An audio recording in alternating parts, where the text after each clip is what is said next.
everybody, welcome to another episode of Eyes on Geopolitics. I got a special guest today, Oz Katerji, a Ukraine correspondent based in Kiev. He's got a lot cooking. Documentary called Battle for Kiev that's available on like all on-demand channels, Apple, Google, Amazon. He has a podcast called This Is Not a Drill, and he's the host of the OK Show. So he's a busy man, and he's based in Kiev. I wanted to have you on, Oz. Thank you for being here. I wanted to have you on because of what went down earlier this week with the vote to, basically disband the anti-corruption agencies that were supposedly independent in Ukraine. Big uproar. There was protests in the street, hundreds or thousands of people. You were on the street too. I saw a couple of your videos. Great. You're a great Twitter follower to follow. So people, check it out if you want to know what's what in Ukraine. Give us a rundown, because since we spoke, like I asked you to be on, there's been a bit of change too. Zelensky came back and is proposing a new bill, so there's a lot going on. So if you could give us the rundown on that, that'd be great. Sure. Well, look, I will say one thing. It wasn't so much that they were disbanding these two anti-corruption bodies. It was that they were basically stripping the independence away and giving that to the prosecutor general of Ukraine, who is appointed by Zelensky. So it would be effectively taking their independence away. There were justifications given by Zelensky that there was Russian interference in parts of it.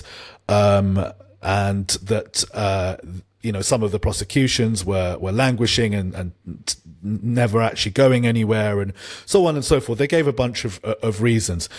In either case, those reasons didn't wash with the Ukrainian citizens, who saw it as an overreach by Zelensky's wartime government.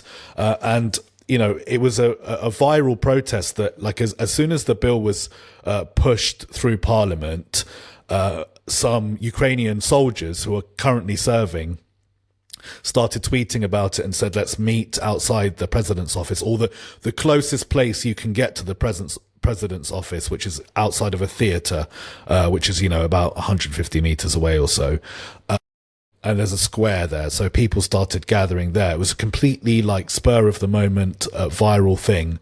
And the first day, I'd say more than 1,000 people turned up, maybe about 1,500 or so. It's quite a small square, so lots of people in there. It starts to feel like a big protest. The government responded by signing. Zelensky hadn't signed the bill. He signed the bill. He released a statement saying, "I acknowledge your concerns," etc., etc. That didn't go far enough. There was another day of protest. It wasn't just in Kyiv. It was around the place. And I have to say, I was on the ground at these protests, and I saw some people, completely misconstruing what was happening. There were Marjorie Taylor Greene, for example. She tweeted that this was an anti-war protest and that the people were sick of Zelensky. And look, I was on the ground. I spoke to people. Absolutely not. They were singing the Ukrainian national anthem. They were singing, patriotic Ukrainian slogans. They were very much, there were veterans, soldiers there, and they weren't anti-war veterans. They were, going back to the front line and support the government when it comes to defending the country. What they don't support is the government overreaching and, taking the independence away from these anti-corruption bodies. And that's something that's very important for Europe. Ukraine wants to integrate with the EU, and the EU has all of these laws that Ukraine has to be in sync with around corruption, that, the old Soviet Ukrainian system was full of corruption. So getting from that to a, liberal European kind of politics hasn't been a straight line for Ukraine, and the Ukrainian people do feel quite strongly about it. And Zelensky was he ran on a campaign of being anti-corruption, difference. He was a populist kind of comedian. He was offering something different, and he was offering a dovishness towards Russia. It wasn't, let's continue, let's try and make a kind of agreement with Russia.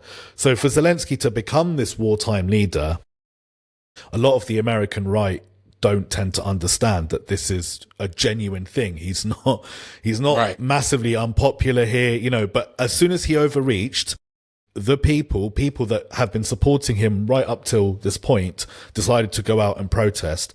And following that second day of protest, Zelensky seemed to back down, and he seemed to offer a new bill to Parliament to try and, you know, re-establish that independence. So it looks like the protesters have scored a victory, basically, and that Zelensky has backed down to public concerns, public protests. That to me is a sign of a healthy democracy. You know, he did something unpopular. The people said, "Hey, this is unpopular," and then he goes, "Okay, I hear you. I mean, let's wait to see. I don't want to defend this policy unless, you know, there could be more protests at the moment." As we're recording, it looks like this new bill is at least going to get scrutinized before the people react again. In either case, so far, so good. I mean, I have to say as well, the protest was completely peaceful. There were some police around, but they were absolutely not, you know, they weren't surrounding the crowd. They weren't doing anything to the crowd. Yeah. And the crowd weren't antagonistic or hostile to the police that were there in any way, shape or form. This was a completely, you know, and it was about a narrow political issue, a domestic political issue. Sure. It had no political connection to the war whatsoever. So, and, you know, it looks to have been, as we're recording, it looks there's some sort of compromise that has probably settled. But will remain to be seen. And again, sometimes you get the accusation as a foreign journalist that, you know, again, not by Ukrainians, but by some people who consider themselves anti-war when it comes to this situation. That's not a term I would use, but let's just say play devil's advocate, and that I get sometimes accused of, you know, just parroting a government line. And, you know, the proof is, as soon as the first protest I've seen since the war began, and I've been here since the war began, the first protest I've seen, I was there both days of it, you know, on the ground filming it. So, you know, we reporters are doing our jobs here. And again, if you want to really judge the situation, judge it as it is, a narrow political situation that was unpopular by the government. People came out in the streets, hundreds at first, then thousands, not tens of thousands, but it was quick. It was young people mobilizing in the capital in wartime situations under martial law. So this wasn't a small deal.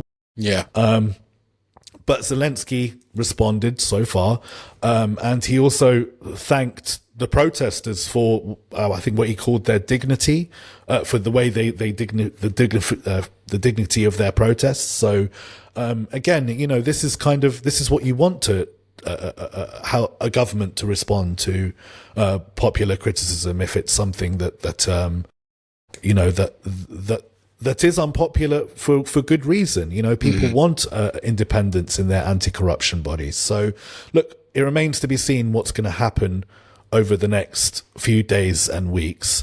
I think one thing this has definitely proved is this government is still in power at the will of the people. If the people didn't want Zelensky, they would make it very clear. Yeah. I think that's been demonstrated perfectly clear. But of that, again, you don't have to take my word for it. Take the word of the Ukrainian people who just did this. If you're going to make claims like I'm doing this because I don't want to see Ukrainians fight to the last Ukrainian or whatever, you're not speaking for them. You're not speaking for those people that mobilized on the streets. They were veterans. They were soldiers. Right. They were patriots. They were going to fight Russia. They hate Russia.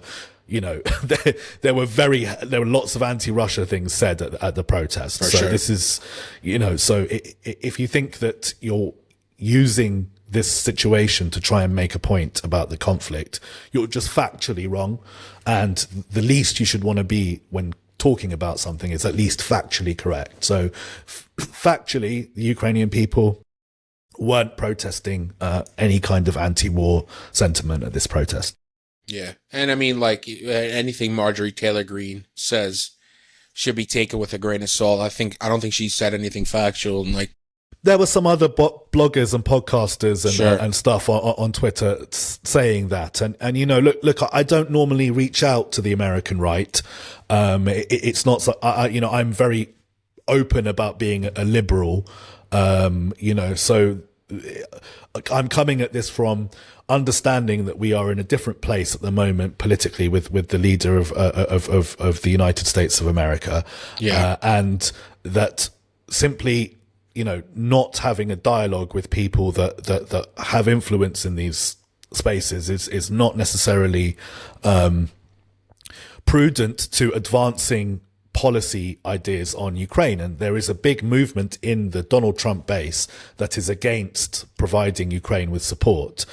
And the Ukrainian community in America have had significant success when they've lobbied, you know, like they lobbied Mike Johnson. They brought some evangelicals that had been, you know, under Russian occupation.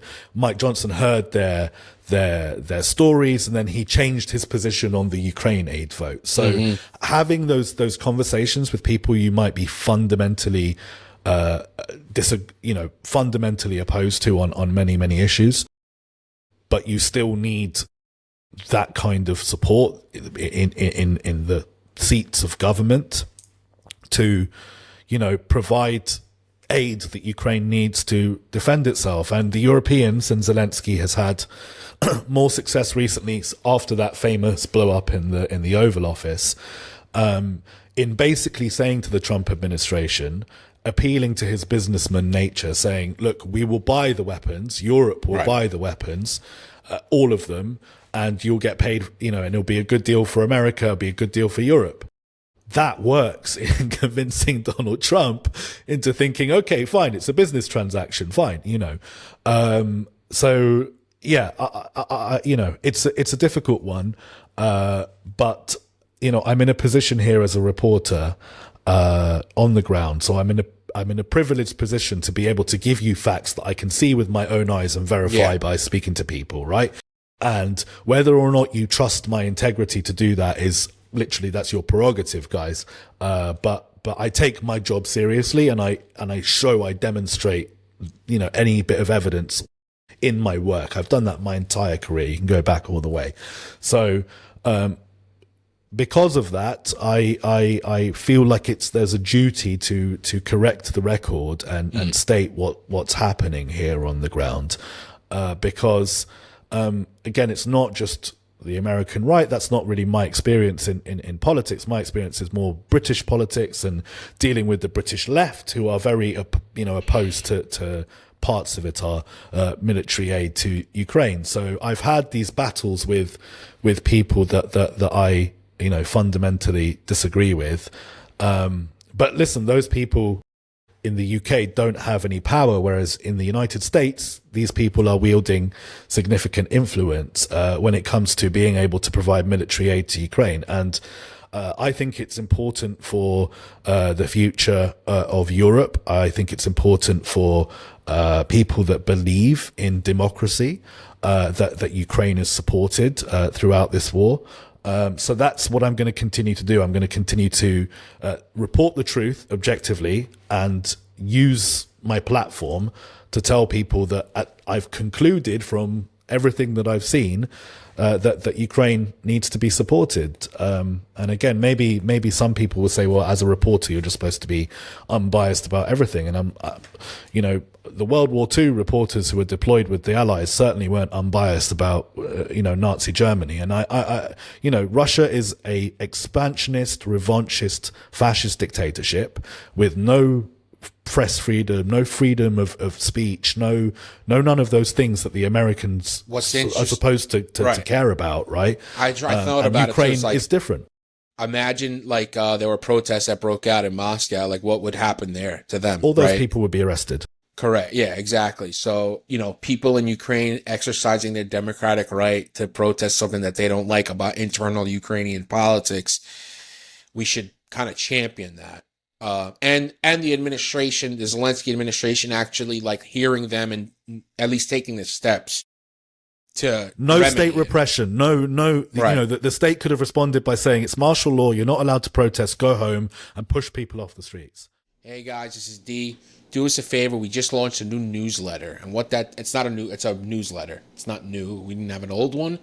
There's a newsletter, and what the newsletter does is aggregates everything we got going, whether it's Team House shows and interviews, Eyes On shows, what we're tracking, and the high side with Jack Murphy and Sean Naylor. They do some really, really crazy and great investigative articles and stuff like that. You're going to get that all in one place. All you got to do is sign up at the link in the description. It's a weird link. And if you're listening to us on audio, the link is also in the show notes. So if you open up your Apple or your Spotify, you can really scroll down. You'll see the show notes. Hit that link. Sign up for the newsletter. One thing I will promise you is we will never spam you on the emails. The last thing we want you to do is unsubscribe from the newsletter, right? Like I'm there. I hate getting spam emails. And the best thing it is like if you miss a couple shows, because we are putting out about 2, 3, sometimes 4 shows a week. You know, maybe you missed them. You can catch up right there and see what's been going on for the last week with the Team House, Eyes On, and the High Side. I love you. The link is in the description for the new newsletter. Thanks, guys. Yeah. Right. They were within their legal rights under martial law to do that. I'm not saying they should have done. I completely would never have supported that. But I'm saying they didn't do that, even though they could have done that legally speaking, and they could have argued that it was legal. They knew it was morally incorrect, and they did the morally correct and, responsible democratic thing to do, which is to allow freedom of assembly. That's a fundamental right that the Ukrainians fought for. They've had several, revolutions and huge protest movements over the course of their history, calling for independence and freedom of, liberty and freedom of speech and freedom of assembly. These are Ukrainian values. They're not, Western values that we're pushing onto the Ukrainian people. These are what Ukrainian people are fighting for. And the least we can do is listen to them, listen to what they're actually saying, rather than talking over them about what you think they should give up in order to make the world seem like a more stable place. You're not in their shoes. You're not in their position. You're not being asked to give up anything. They are. So the least you could do is sit down and have a conversation with Ukrainians. And I think there are loads of advocates for. I mean, look, the Klitschko brothers. So Vitaly Klitschko's the mayor of Kyiv. I would love to see the Klitschko brothers going on Joe Rogan and reaching out to parts of the kind of online digital ecosystem that really has had it in for Ukraine for many years. And I don't understand. I just don't understand it, other than it's something that also liberals seem to support. So, it just doesn't make sense to me why there's this kind of poisoning of the idea of being supportive of Ukraine is a bad thing. But it's something I feel like we have a duty to try and at least confront, talk about, discuss. I think these things are relatively important to do. So, it is kind of interesting to me, like why either of the Klitschko brothers haven't been on Rogan. Rogan's a fight guy, fight fan, and it would be an incredible opportunity, to be honest, for them to get on there and like they can give their own ground truth of what's going on the ground. They've been there. Come here, listen. Any podcaster that's listening in that wants to, you have a significant audience, you want to come over here, you're part of the American right, you will find other conservatives here, Ukrainians, that will take you around, that will show you their story, their truth, as people that share philosophies and beliefs. I don't know why people aren't doing it, what? I think they have a narrative and they want to keep it going, unfortunately. Especially like the podcast where Ben Shapiro came over here and he he came back and he said all of this stuff, and you know, that's Ben Shapiro saying it again. Someone I have nothing in common with at all. I share no beliefs with this guy, but at the end of the day, he came and spoke to Ukrainians and came back and said, "Listen, this is what I observed by being there, and this isn't North Korea. You can walk around without a minder. You know, there's no one holding your hand." There's no police violence on the street when there was a protest. Right. There's no repression. There was like, when I say there were cops there, I don't mean like there was a wall of cops. I mean like there was like 3 cops there. There were like 5 cops there. They were just like, and they were just like, you know, mingling. They weren't, they weren't really showing force. Right. At all. At all. You know, they were like public safety there. That's the very most. It's interesting. It's an interesting juxtaposition with like protests that happen in America. You don't get that in America. In America, you don't get that, right? Yeah. The heart of the free world, supposedly. Yeah. You know, you can't just strike up a protest right outside the White House. No, I mean, you can, I think, but like there's going to be an absolute show of force there. 100%. Yeah. There's going to be a wall of you know. So like, and I'm not saying I don't understand that. I'm not saying that. Sure. But there is. What I think it really demonstrates, right, is that there is a public buy-in between the people and the authorities as this war is going on. They understand they're all pulling in the same direction. That's not the case currently in America. You guys are completely polarized down the middle. Yeah. Ukraine is not polarized when it comes to the war. Sure. It's just not, I mean, guys, think about it, right? They're actually fighting for freedom. Right? That everybody in America, especially, hear that all the time. Freedom. We love freedom. So it's interesting. You would think that it would be a lot easier and it wouldn't have to be this like tug of war for people to be on side of Ukraine, giving them support. And you would think it would just be a lot easier, man. Like I don't understand it.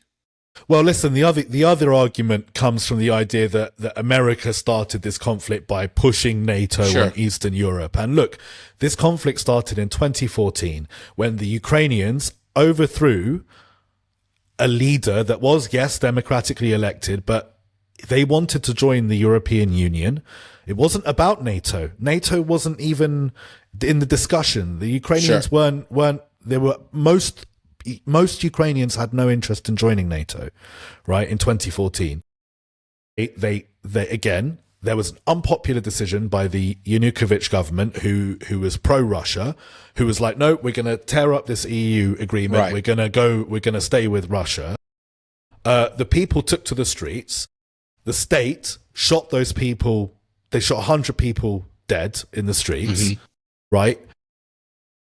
And following that, Yanukovych was overthrown. He ran out of the country. They held democratic elections immediately afterwards, right? It wasn't like a military coup and they imposed the dictator. There was a democratically election straight afterwards. And then there was another democratic election years later. Zelensky came in, right?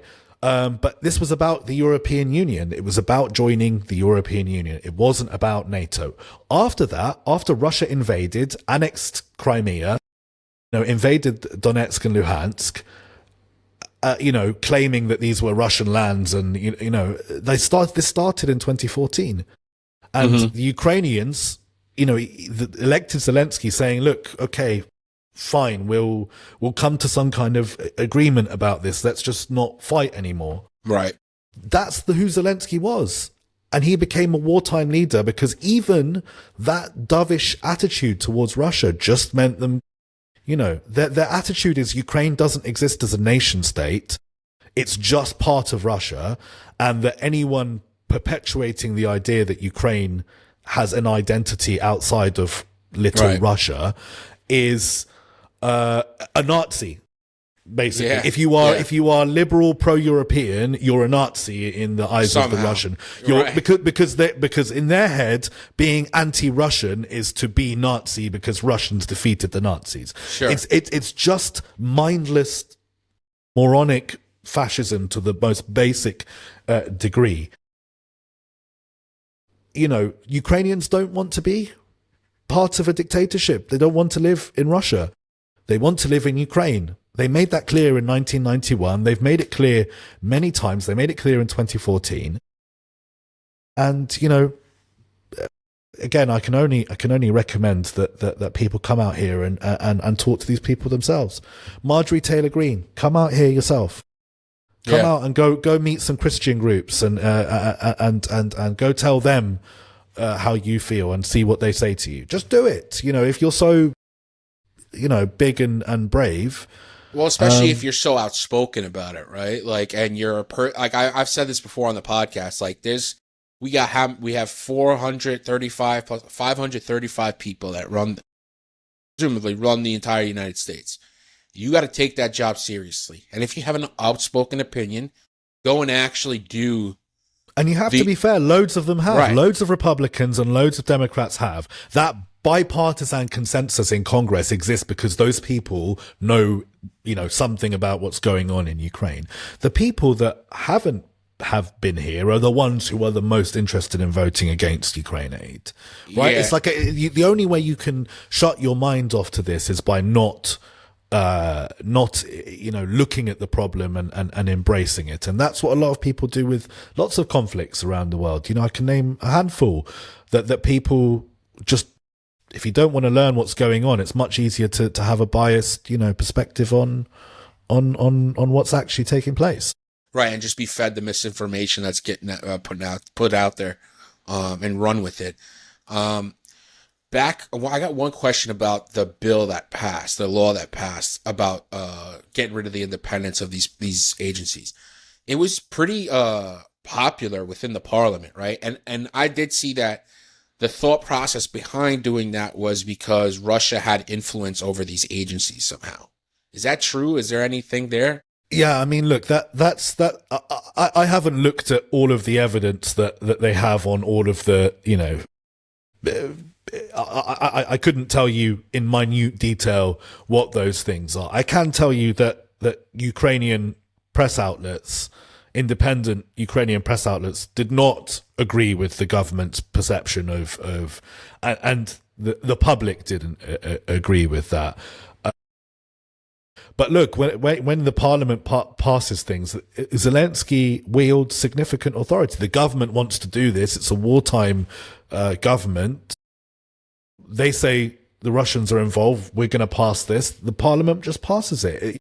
Again, There's not a lot of, you know, there is definitely less democratic scrutiny of Zelensky's government during war than there would be during peace. And that is, like, on a basic level, like, completely understandable. Sure. But, like, you know, that has implications. It has, you know, this is the reality of the ground. Look, none of you have lived, if you're not here or in a country that has experienced something similar, it's hard to think of few countries that have faced an invasion like this. If you haven't lived in a country under invasion, you don't understand what it's like. You know, again, those things that you take for granted, those freedoms that you take for granted, are under threat here, not because the government wants to put them under threat. It's, you know, people saying we are willing to let go of certain freedoms right now because we understand that we are under attack and we need to pull together to, and there is complete buy-in from all walks of society. This isn't the government forcing this on Ukrainians. So there's just no other way to explain it to people without saying it as simple as it is, you know. This government will fall. Zelensky's government will fall if he does something unpopular and the people get tired of him. There's no doubt, you know. And one of the things that he could do that would make him fall is sign an agreement with Russia that gives away basically all of this territory. I can tell you, if he signed that agreement, he would be overthrown tomorrow. So, like, you know, like it's just so far removed from reality, the kind of argument that I've had with people in recent days that it defies belief. It's like they almost believe literally the opposite of the thing that's true. So when it's a situation like that, it's like, what can I say? You know, it's you know, chemtrails aren't real. You know, that's just like jet fuel can't melt steel beams. I mean, or can like it's You know, that's yeah, you're right. I mean, and I understand the reasoning behind like having the government be a little bit more lean and mean, where it can make decisions faster. When you're in a war and being invaded, can't really have like a 1 month floor fight over something that's like integral to like defense or something like that. Do you think, like you mentioned, like if you were to give away territory, like let's say they were to be able to freeze the lines and have a ceasefire, which I mean, Russia's a fucking joke. Like you can't trust the thing they fucking say. That's the critical point. Right. That's the reason why there isn't going to be any kind of trade of territory, because even if there was, the Ukrainians don't trust that the Russians won't invade again. Yeah. So even if they did freeze the lines and there was some kind of security guarantee, everything that, could happen, as good as possible could happen. You think the Ukrainian people would be pissed about that? And to the point where they try and get Zelensky out? If there was some kind of ceasefire and no official recognition of the land, the Ukrainians will always consider that Ukrainian. So of course there would, the government wouldn't survive saying these lands are Russian. Would it survive saying we're not gonna shoot in these territories for X amount of time or indefinitely? There is a substantial amount of the population that would be amenable to that, because look, they don't want to be bombed every single day, right? That doesn't mean that they're conceding that land is Russian. And again, this isn't about land, it's about people. The people in those places are Ukrainian, and Ukraine isn't willing to give up its people. It's not willing to give up, the second most populous city in Ukraine to Russia. That's insane. No. What are you talking about? Are you giving up New York to or LA to Mexico, or by force? It would never wash anywhere in the world. But some people think that Ukrainians should be expected to hand over, Kharkiv and hand over Kherson. And it's wild, because I try to tell people who are like, we shouldn't be giving support to Ukraine at all. I'm like, imagine somebody invaded and took a bunch of land, or was bombing you every day. What would you do? Well, how would you feel? In America, where it's freedom and I need my guns and all that stuff. We all know what they would do. We all know what they would do. There's no doubt. And some of the Ukrainians have had significant public international backlash, because some people fighting on the Ukrainian side are out and out fascist neo-Nazis, right? Sure. Some people are, a small amount of them are. But I mean, America has loads of fascist neo-Nazis. You go to any country and they got them. But again, those fascist neo-Nazis would be on the front lines fighting if America was in a war. And you wouldn't go, basically all of America can go to the dogs, because you've got the Proud Boys are holding, part of the front line in I don't know, Virginia. It defies belief. And it's yes, these people do exist within Ukrainian society. They're not popular. They're not beloved, and they're not winning elections. They're not governing the country. Far right candidates in Europe are far more likely to get elected than they are in Ukraine.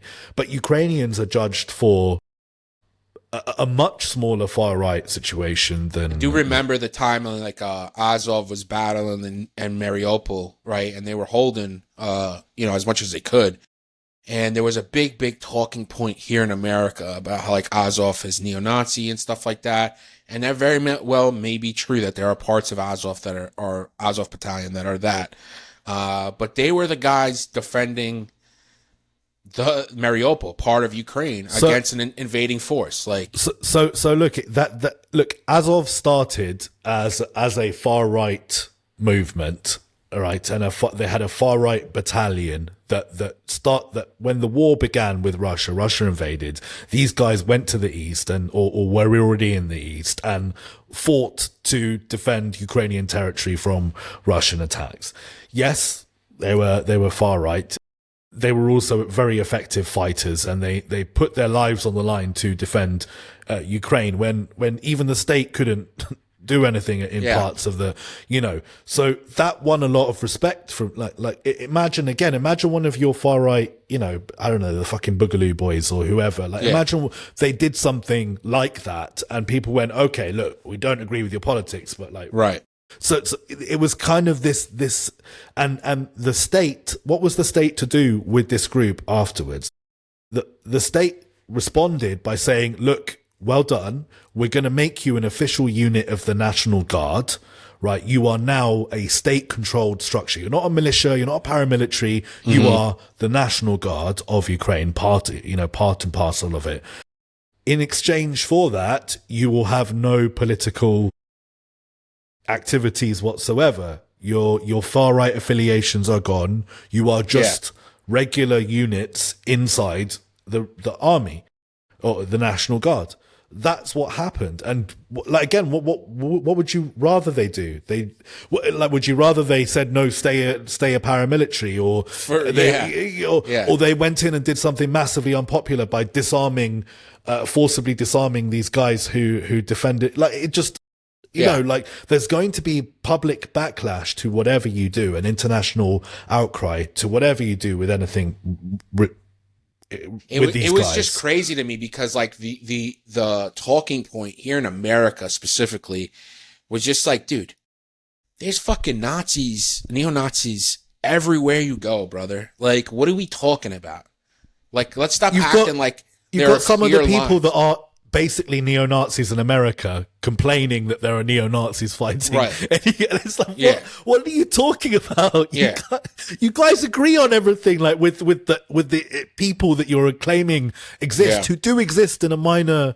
There are also anarchists and socialists and communists fighting in the Ukrainian army.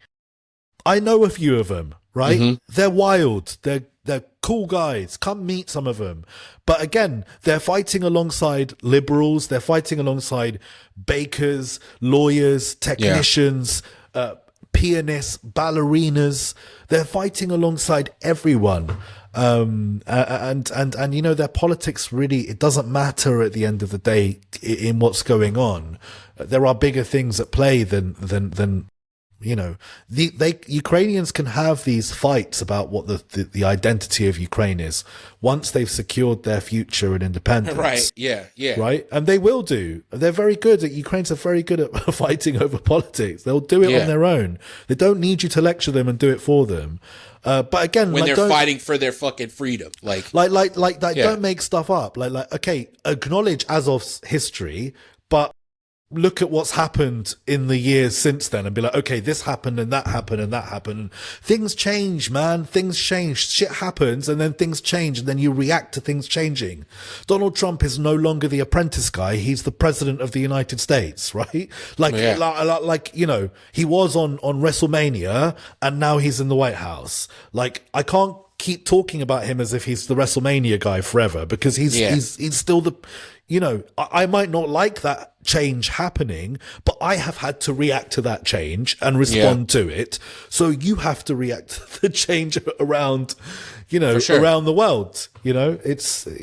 Times are changing, man. Times are changing. Yeah. The world is a changing place. It's interesting. It is interesting because never in my life would I have thought far right American, far right factions in America would be so pro Russia.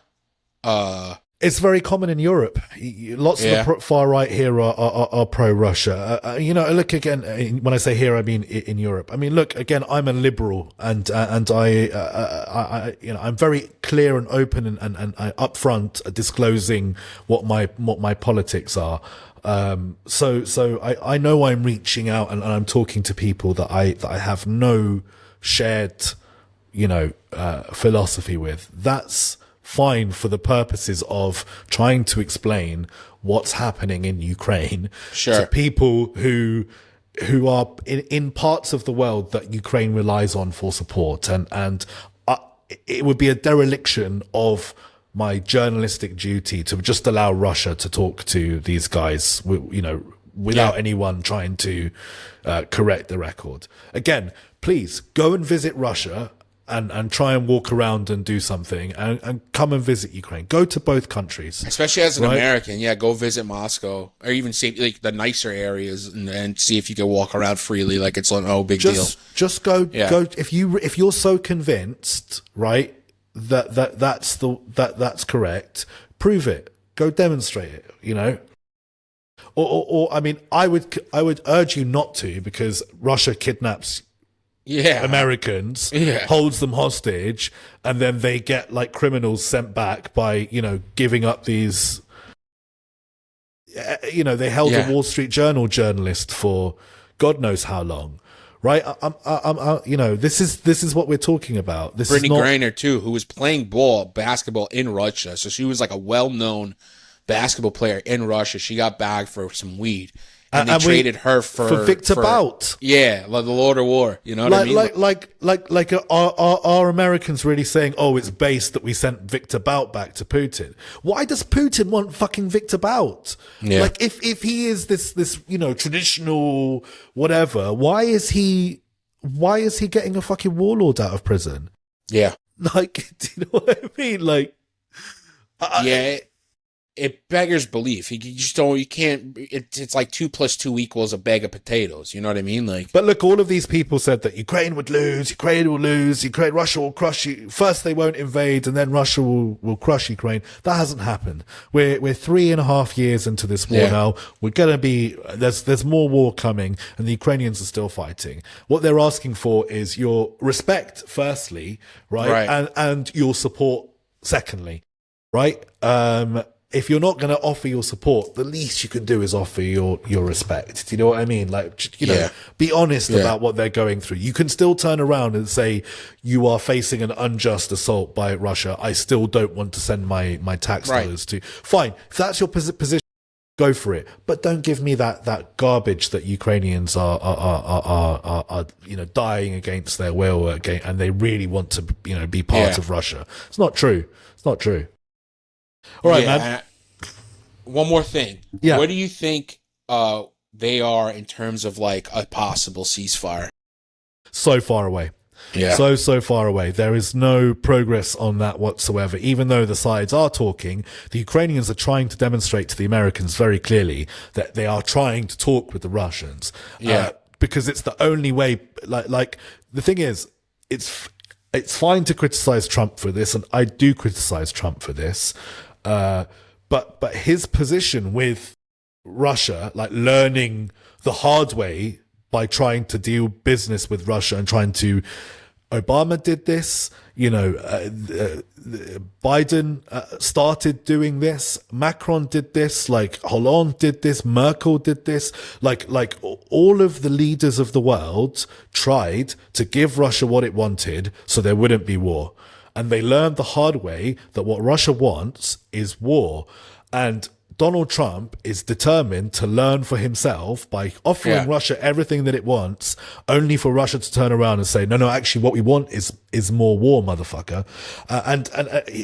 Donald Trump is determined to learn this for himself, but he will learn, like every other leader has learned, that's been humiliated by Putin over and over and over again, that he sees any sign of diplomacy or negotiation as weakness that he will exploit to further his goals. That is the way he thinks, because he's a megamaniacal fascist dictator who wants to conquer European land. Like, if you really care about all of this, freedom and shit that you guys want to claim you support, you've got an opportunity here to actually stand on the right side of history, where a dictator is coming into a democracy and trying to say to a democracy, no, you will be a dictatorship.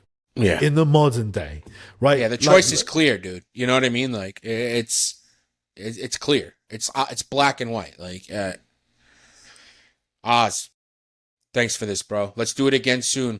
My pleasure, guys. Thank you so much for listening to a liberal explained part of the world. I appreciate that it might not be a perspective that lots of people that might listen to this podcast want to hear, but I feel it's important to, reach out to people I wouldn't normally speak to. So, listen. I think you'd be surprised. We're pretty pro-Ukrainian here. Like, we're not.